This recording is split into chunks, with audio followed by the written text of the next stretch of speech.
Baik. Assalamualaikum warahmatullahi wabarakatuh. Selamat pagi, selamat bertemu kembali anak-anakku di pembelajaran kita di pertemuan yang kedua kali ini. Di sini kita akan membahas review kembali review kembali tentang materi permutasi, kombinasi, dan peluang. Yang mungkin ini materinya sudah kalian pelajari di matematika umum kalau tidak salah, tetapi karena ini adalah hal yang kita perlukan di pembelajaran kita selanjutnya, maka perlu saya ulas kembali mengenai permutasi, kombinasi, dan berikutnya adalah peluang. Baik, kita lanjutkan.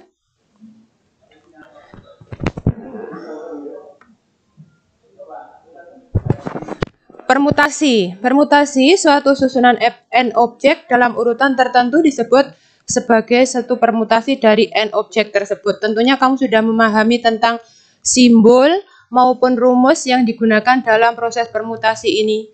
Jadi kalau saya contohkan ini, perhatikan huruf-huruf A, B, C, D, maka seperti ini susunannya merupakan beberapa permutasi dari 4 huruf dan seterusnya.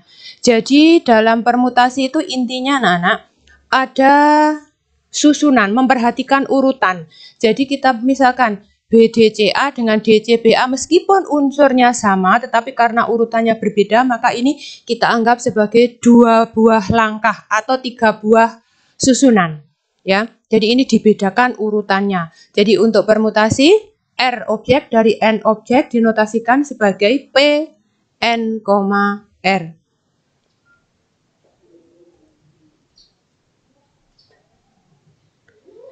Seperti sudah kamu pahami, untuk rumus permutasi dari NPR adalah N faktorial per N min R faktorial. Dicontohkan di sini, seperti yang saya bahas kemarin Jadi pancet iki 4 faktorial iku apa? Kan kamu sudah tahu sih. 4, 3, 2, 1 dikalikan, yang bawahnya 2 kali 1, ini unsur yang sama bisa dicoret, sehingga tinggal 4 kali 3, nilainya adalah 12. Ya, paham saya kira ini. Berikutnya, ini saya contohkan ada 3 orang membeli makanan, penjual melayani demi satu berurutan beberapa macam urutan, dan seterusnya. Jadi ini ada 3 orang, A, B, dan C. Maka urutannya kita bisa, karena ini 3 orang berarti 3 dari 3. 3 dari 3, permutasi 3 dari 3 boleh ditulis sebagai 3 faktorial. 3 kali 2 kali 1 berarti urutannya ada 6. Oke.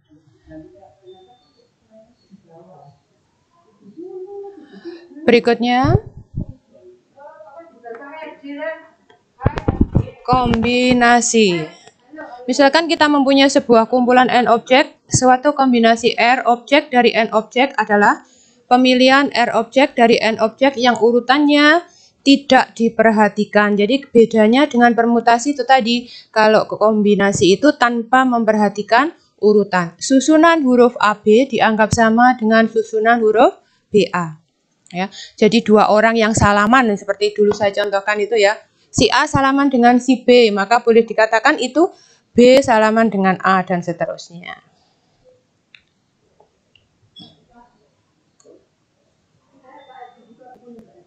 Rumus kombinasi.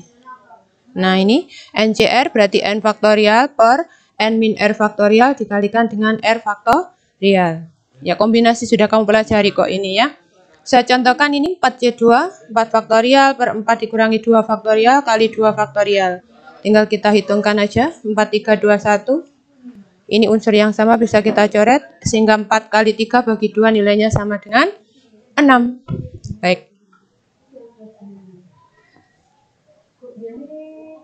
Nah ini contohnya ya, silakan dilihat. Contoh 8. Dari suatu kepengurusan suatu organisasi terdiri dari 8 orang ingin membentuk pengurus inti yang terdiri dari 3 orang dan seterusnya, maka dibentuklah. Nah ini, karena ini orangnya sudah pilihan kan, kita milihnya sudah dari 8 orang dipilih sebagai ini sudah terpilih dari sebuah kepengurusan. Jadi sudah ini ketua, sekretaris, dan bendahara. Itu depan.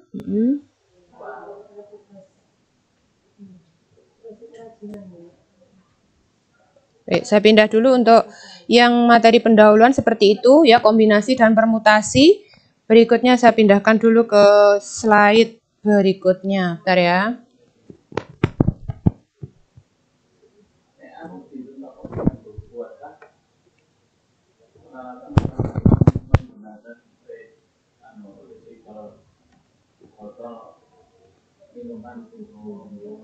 Lanjutannya ini anak-anak yang berkaitan dengan apa ini namanya, peluang ya, peluang, karena ini hal yang utama nantinya akan kita gunakan dalam mencari binomial maupun yang normal.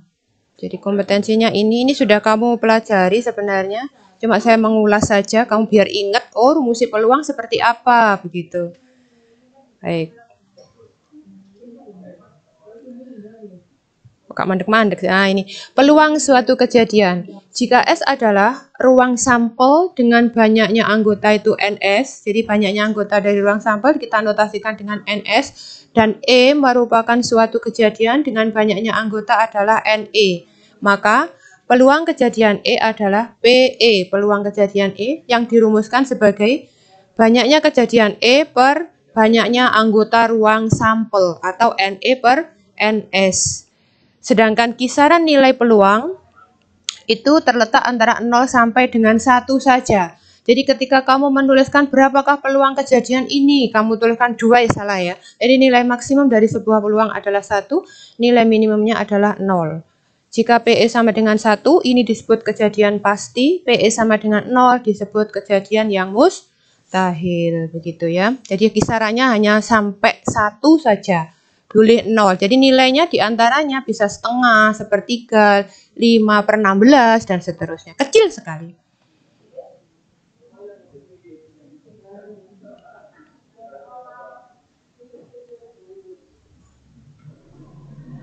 Nah, ini pelemparan sebuah dadu. Tentukan peluang munculnya sisi berangka ganjil.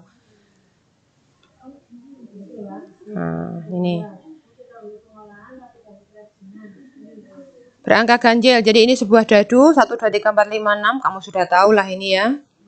Maka NS-nya berapa? NS-nya kan ini, 1, 2, 3, 4, 5, 6, berarti NS-nya sama dengan 6. Berangka ganjil, digoleki sing ganjil sing ndi? Nah, ini kan 1, 3, 5, ya.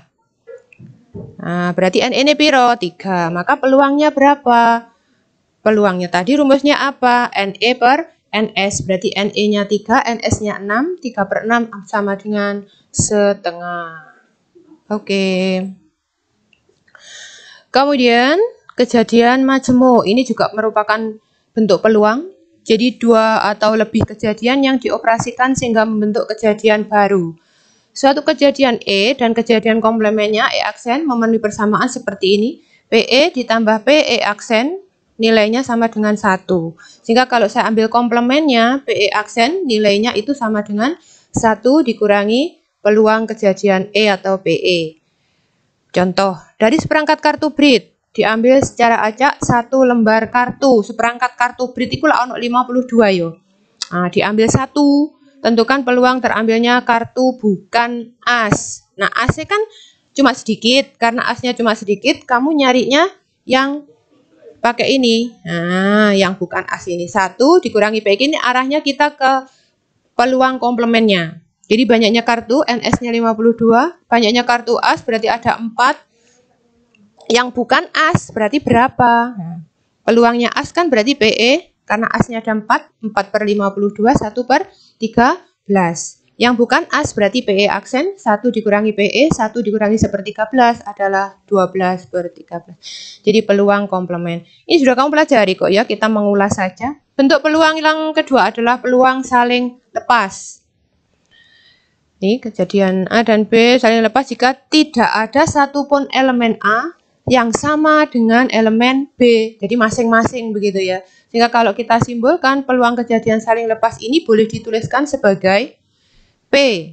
Gabungan dari himpunan A dan B itu adalah peluang A ditambah peluang B. Karena ndak ono irisane ya. Jadi ndak ono irisane 0. Karena apa? Kejadian A sama kejadian B tidak saling berpengaruh. Oke. Kemudian jika A dan B tidak saling lepas, berarti ono irisannya rek. Irisan A ambil irisan B apa? Itu tidak 0. Maka ditulis P A gabungan B atau peluang gabungan dari A dan B adalah PA ditambah PB dikurangi P A irisannya opo, begitu ya. Lanjut. Nah, contoh peluang kejadian saling lepas silahkan diamati. Tabelnya seperti ini. Ini ada 2 buah dadu. Kamu juga sudah bisa lah membuat tabel ya. Dadu merah ambil dadu putih. Dilempar bersamaan 1 kali. Kan bisa sih 1 sampai 66. Ini tabelnya kayak gini. Kemudian yang diminta apa ini? Tentukan peluang munculnya mata dadu berjumlah 3 atau 10. Mata dadu jumlah 3. Nah, ini jumlah 3 kan yang di blok kuning ini lah jumlah 3 sih ya. 21 ambil 1, 2. Ini jumlah telu berarti NA ini piro? 2. Mata dadu jumlah 10. 10 berarti warnanya apa? Biru ini. Yang di blok biru ini lah jumlah 10 sih. 64, 55 sama 46. Ono telu. Apakah yang warna yang tak blok kuning itu loh, yang tak blok kuning sama yang tak blok biru kan tidak ada irisannya. Berarti ini merupakan kejadian saling lepas.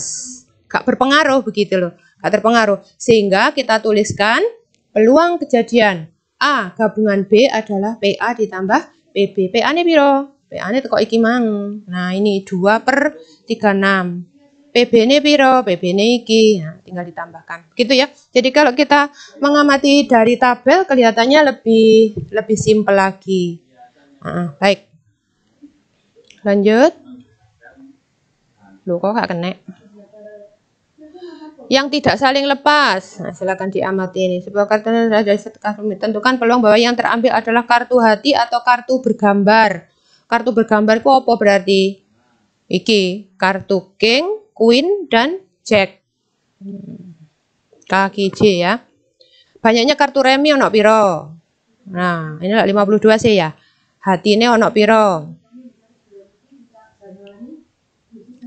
Kartu hati dan bergambar. Nah, kamu kan bisa amati. Ini sudah saya jelaskan semuanya. Banyaknya kartu bergambar 3 kali 4 berarti 12. Kartu hati dan bergambar kan ono irisannya itu. Berarti berapa? Ada 3 yaitu ini. Sehingga peluang yang tidak saling lepasnya karena ada irisannya berarti rumusnya adalah PA ditambah PB dikurangi irisannya tadi. PA. Nah, ini PB.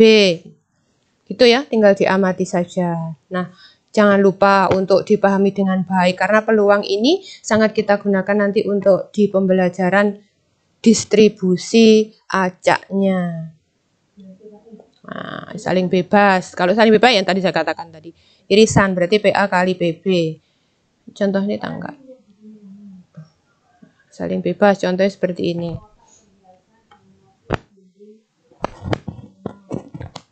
Ya. Jadi, pada percobaan pelemparan 2 buah dadu, tentukan peluang munculnya angka genap pada dadu pertama dan angka ganjil prima pada dadu kedua. Tabel dadunya sudah tampil di slide sebelumnya tadi, silakan dilihat lagi. Misalnya kejadian A adalah kejadian munculnya angka genap pada dadu 1. Genap pada dadu 1 lah iki ya. Ya. Munculnya angka ganjil prima pada dadu 2. Nah, karena ini tidak saling mempengaruhi, berarti PA irisan B adalah PA kali PB. 3/6 kali 2/6. 1/. Sebentar, 3/6. Oh iya benar, 6/6 ya. 6/36, kok 6/6? 6/36 berarti piro? 6/36 1/6. Dikali ya.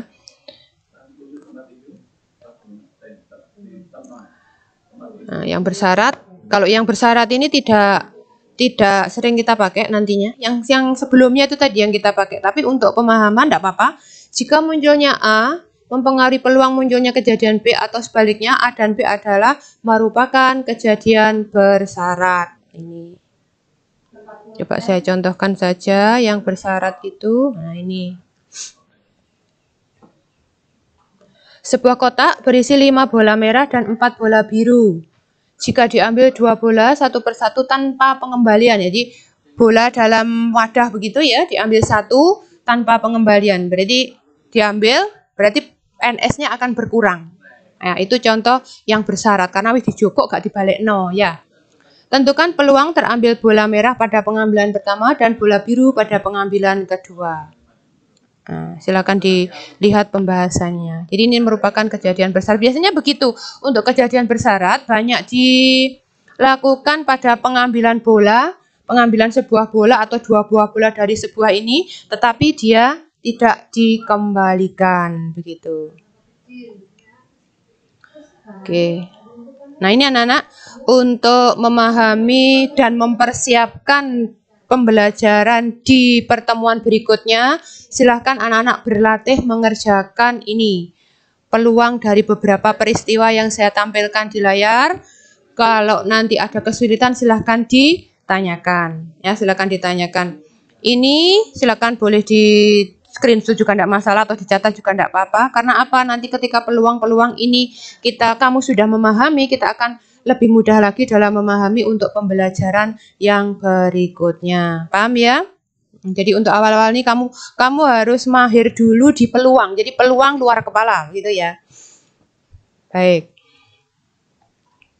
Nah, sudah ingat di sini ya. Jadi kalau tadi saya terangkan banyaknya dadu, banyaknya kartu remi, itu kan ada hadis yang mengatakan seperti ini. Barang siapa bermain dadu, maka sungguh dia durhaka kepada Allah dan Rasulnya.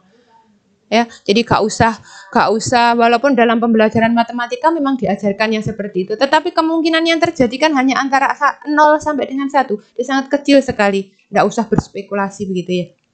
Dalam menjalani kehidupan di kedepannya nanti. Ya, ingat apa yang diriwayatkan oleh ini Imam Ahmad, Abu Dawud, dan Ibnu Majah itu ya. Baik, untuk pertemuan kali ini anak-anak saya kira sedikit dari pengantar materi untuk kita bisa mempelajari variabel acak dan seterusnya. Semoga bisa dipahami dengan baik. Silakan diputar ulang video yang saya buat ini untuk bisa menyimak dengan seksama. Kita akhiri pembelajaran kita dengan Alhamdulillahirabbil alamin. Semoga yang saya sampaikan bisa bermanfaat dan bisa membawa berkah ilmu untuk di kehidupan nantinya. Amin. Saya akhiri. Assalamualaikum warahmatullahi wabarakatuh.